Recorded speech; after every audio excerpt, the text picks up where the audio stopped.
on the road to recovery in Castle Rock, Colorado. Live from Millville, New Jersey, I'm on the road to recovery. We're on the road to recovery in Morgantown, West Virginia at Mountaineer Field. And live in Scranton, Pennsylvania, I'm on the road to recovery.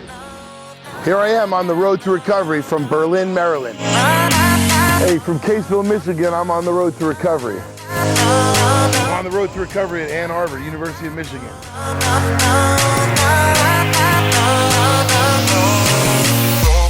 Well, on the road to recovery, we're here out in North Dakota. And I always wanted to come out here. I'm so glad I came out here to talk to some people and visit some prisons and visit some treatment centers and visit some churches, visit some schools. And along the way, I got a chance to meet a beautiful woman, Erica. Her story really touched me, and I was holding on to this story for the right moment. And I feel it's time, and I wanted to share her story with you so you can inspire other people with the strength and hope and the power of her recovery. Erica Cerda, this is her story. Hi, my name is Erica Cerda. I'm 33 years old, and I've been sober for 9 years. My addiction began when I would say around 12 years old. I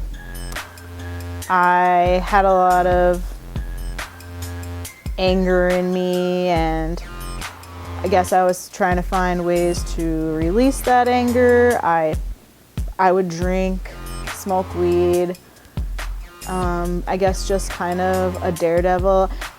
When I was about 14, 15, my parents or my mom moved from North Dakota to Colorado. She thought that I would have this fresh start. I'd been getting in a lot of trouble here, drinking and smoking weed. And when I got there, she dropped me off at a skate park. First thing somebody introduced to me was methamphetamines. It wasn't even a year before my mom was sending me back to North Dakota because she was like, oh my God, my kid is gonna die up here. So I went back to North Dakota, and I hooked up with a guy whose dad was the Grand Forks, North Dakota meth dealer. And from there, things just spiraled way out of control. In and out of treatment, youth correctional centers, halfway houses, foster homes. The meth controlled me. I didn't really care about anything else. I graduated high school at what's called the Boys Ranch, and it was, I think, 7 months later that I was in prison for manufacturing methamphetamines. I ended up, long story short, I was 24 years old when I was handed a 30-year plea agreement for being a habitual offender. In South Dakota, there's a habitual offender law where if you have more than, I believe, 3 felonies, it's habitual, and you get 15 years tacked on to whatever. So 24 years old, facing 30 years in prison. I had just gotten married to a guy who knew little about my drug use. Facing so much time in prison, I knew I had to get somewhere. I knew I had to go to treatment, if nothing else, to reduce my sentence. So I applied everywhere, and of course, I had no money, I had no insurance, none of that. So the only place that accepted me was Teen Challenge. So off I went. I ended up really getting into it and giving my life over to God eventually, and my life just completely turned around. I'm not the same person that I was. I entered that program on June 30th of 2008. I got out on August 9th of 2009.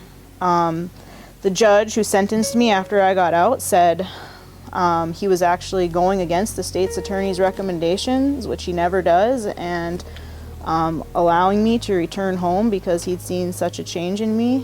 And I took that as my sign from God saying, here's your last shot, Erica. Don't screw it up. Recovery for me, well, it's pretty busy right now. I have 4 of my nephews living with me and 2 of my own children. But I don't know, it's like I wake up every day and I feel this sense of gratitude.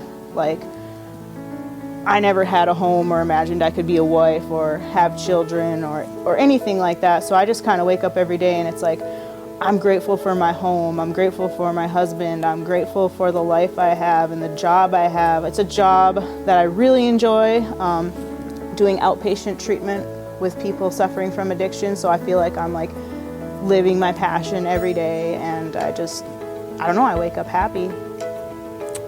If I could tell myself something, it would probably be hang in there.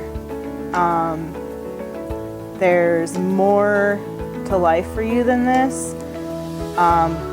There's a purpose and a plan for you, and I believe that about every single person, that nothing's worth giving up. Just knowing that I have a relationship with God, I don't have to go to somebody else to tell them, to tell God to help me, which is kind of how I grew up thinking, that I gotta go find some holy person to communicate to God with me. And it's just kind of knowing, no, I have God, God's on my side. I could just talk to God like he's anybody, and that's it. Hey, Erica, thank you so much for sharing your story with us. I'm so glad to have met you. I'm so glad that you're in my life, that you've become a friend, and I'm glad that I was able to share your recovery story with other people. On the road to recovery from North Dakota. We'll see you on the next episode of On the Road to Recovery.